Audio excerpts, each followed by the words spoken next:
Hi guys! Welcome back po sa King Channel. For this video guys ay magdi-dive po kami. Pupuntahan namin yung spot namin na maraming tanigi o king mackerel guys. Pero bago yan guys, sa mga bago pa lang dyan sa King Channel ay huwag po ninyong kalimutang mag-subscribe, like, and share at pakihit na rin po ang notification bell para lagi po yung updated sa mga bagong video na ini-upload natin guys.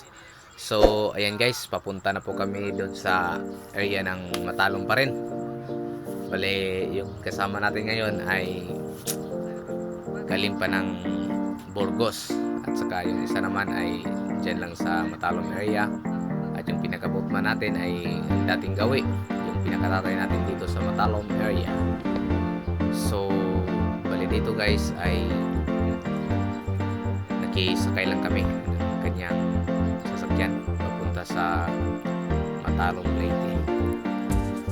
Halos isang oras yung biyahe namin guys mula sa aming lugar. So ayun guys, medyo may kalayuan yung pagbiyahe namin ngayon. Sige guys, antabayanan nyo lang. Shoutout nga pala sa kasama natin guys, Batang CCTV. Shoutout sa'yo bro. At saka kay Juni Yang. So, shoutout sa iyo bro. At sa mga gustong mo pa shoutout dyan, ay wag po kayong mahiyang mag-comment para shoutout po natin. At shoutout na rin kay Elio Kitty Mix Fishing Adventure. Shoutout sa iyo bro. Dive safe and God bless.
Guys, ito pala yung lucky charm natin guys. Ayan. Yun no. So, ayan guys. Naka-prepare na po lahat. Ayan, yung mga pana natin. Ako lang pala yung hindi pa nakabihis. Pero yung kasama natin ay nakabihis na guys. So, doon kami pupunta. Medyo may kalayuan dito. Mula dito sa mainland. Halos isang oras siguro yung biyahe guys papunta doon. Ang ganda ng panahon guys, sobrang linaw yung dagat. Ayan, grabe, parang parang ang ganda tingnan. At kakasikat lang ng araw guys.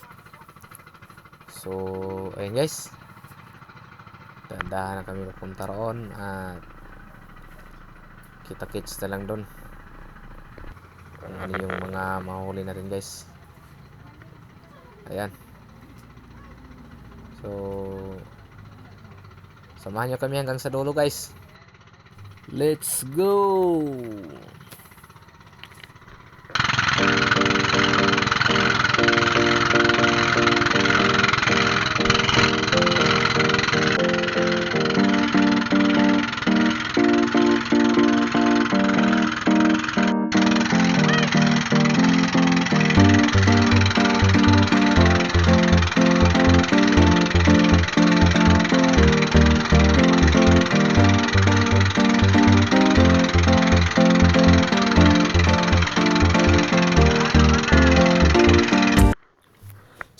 ayan guys, narito na po tayo sa spot. Bali, ang spot na to ay takot kung tawagin dito sa amin guys. Kumbaga na siya sa kalagitnaan ng dagat. Ang pinaka ano dito guys, mababaw na part ay nasa 10 dipa siguro. Kalimitan nasa 12 dipa. So dito guys, ito yung second drop na po natin ito. Dahil yung first drop natin ay warm up dive pa yon at walang masyadong isda, kaya dito tayo sa second drop natin. Bali, yung pamamana natin dito guys ay may dala tayong Wahoo decoy sa kasama natin galing pa sa Burgos. So ito yung second drop natin at pag pre-fall natin guys ay nakita tayong isang sweet lips o lipty kung tawagin dito sa amin. Ayan, sapol, maganda yung tama niya guys. Ayan, hindi na siya masyadong nakagalaw. Ito yung magandang simula. Yan yung kumbaga sa pangitain pa guys ay maganda yung unang pag ganito kasi yung parang guys kung halimbawa yung unang tira mo pag hindi ka nakatama, medyo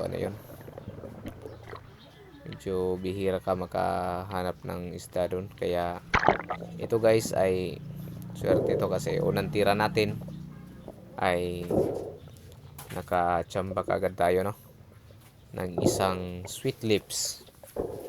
Ayan, it's a good size sweet lips to guys, around 1 kilo. So ito yung pali namin umagahan.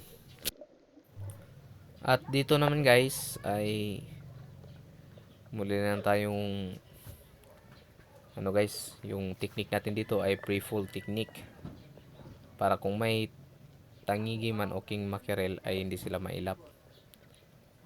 Ayan, dito tayo sa may Wahoo decoy nag-drop. At tingnan natin yung paligid ay wala namang tangigi o king mac, kaya dumidiretso na lang tayo sa bato dito sa mga corals guys. At meron tayong nakitang isang lipty pa rin. Ito yung silver na klase sa lipty guys. Ayan, kaso hindi pa natin tinitira kasi naghahanap pa tayo, baka meron pang mas mga malalaki. Kaso napansin natin ay wala naman at bumalik yung isang lipty.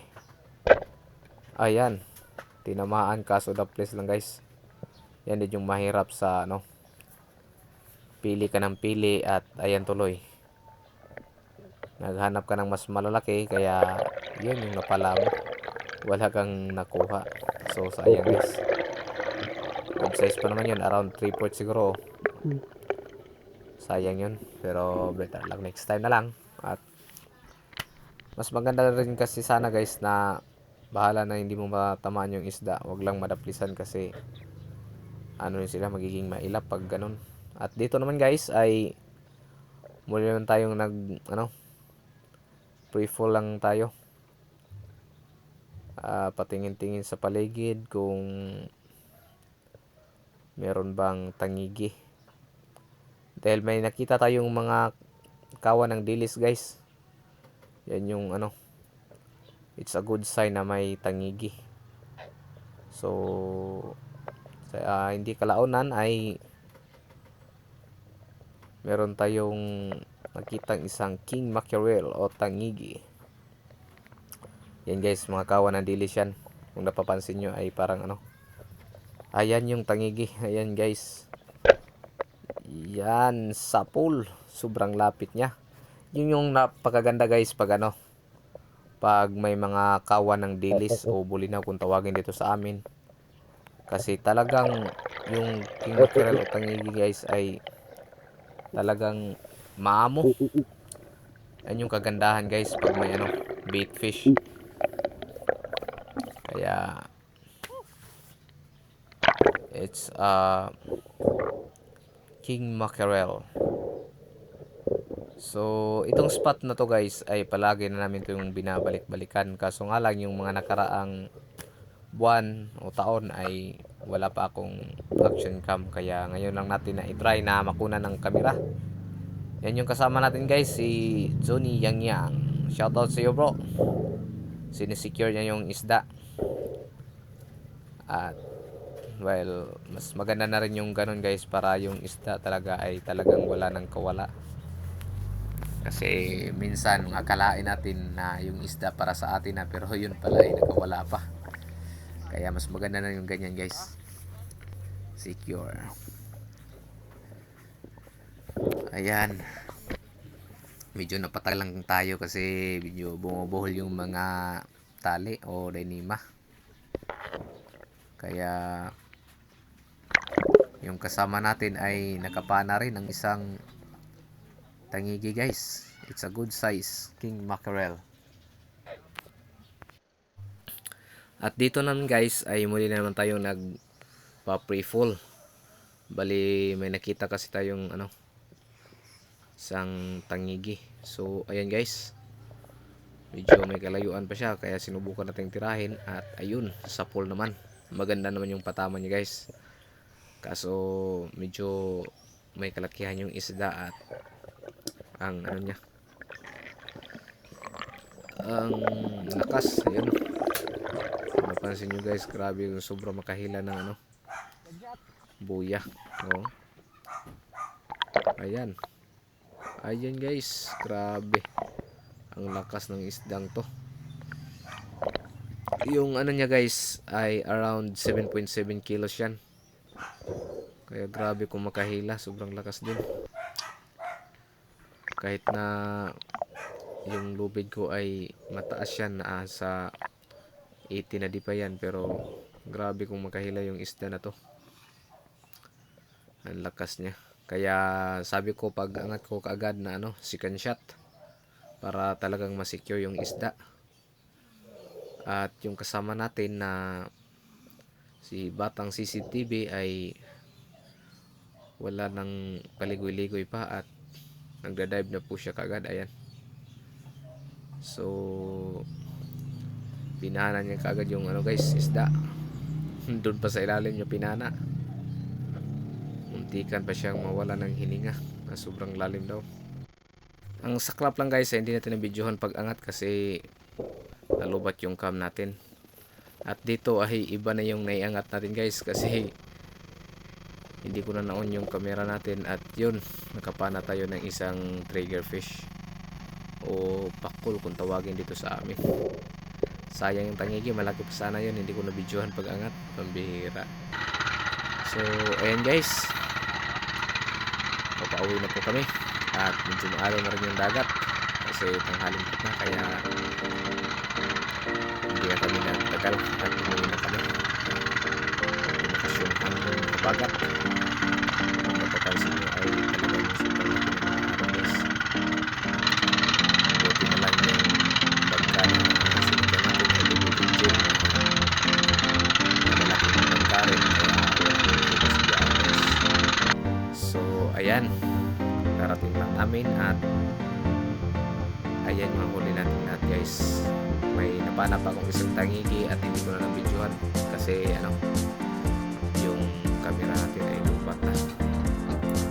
Ayan, yung dalawa yan lang yung binibinta namin guys, itong dalawang malalaki, yung 7.7 saka yung 6 kilos. So yung natira, yung maliliit ay yan yung kinilaw namin. Ang sarap ng kinilaw tangigi guys. At saka yung isa naman ay dinala ng kasali natin, bisita rin na galing sa Burgos. Yan yung isa, 6.6 kilos. So ayan yung mga nahuli namin guys. Bali yung nahuli natin lahat ay yung sa akin ay 3 tagit saka isang sweet lips. Yan yung ilaw namin, ilaw tangigi. Ang sarap din guys. Yun minsan na lang kami maka ilaw ng tangigi kasi mahal kasi ito sa amin guys, kaya binibenta namin. Babibinta namin dito ay around 320 per kilo. Ako himog thumbnail mo. But sa presyo niyan ay bumaba na yan kasi kadalasan tara ay 350 per kilo. Ayan guys. Yun, no? Mangot si doktor. Magawa ko. Ito tayo. Juan, sino mo kilaw? 60 po lang, doktor. Kamu naman. Kami doktor. Pon, ilan? Paano yan? Dam. Ubog na kita.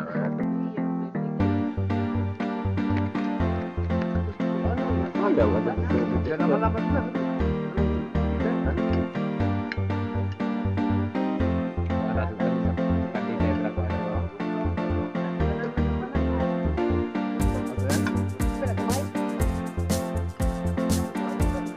Yung mana kung may ganito sa o yan, may dam. Kay mama nagkulidas lukno. Pinag-adventure ba?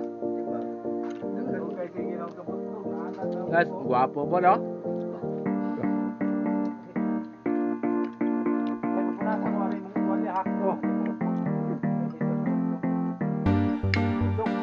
Taghan daw tubog ka pamana ka doon. Nagkadog ka tawa, kami ipon. Ay, tara, karte man na sa amo ya. Dam. Dito daw kami gabi mo. Kawan.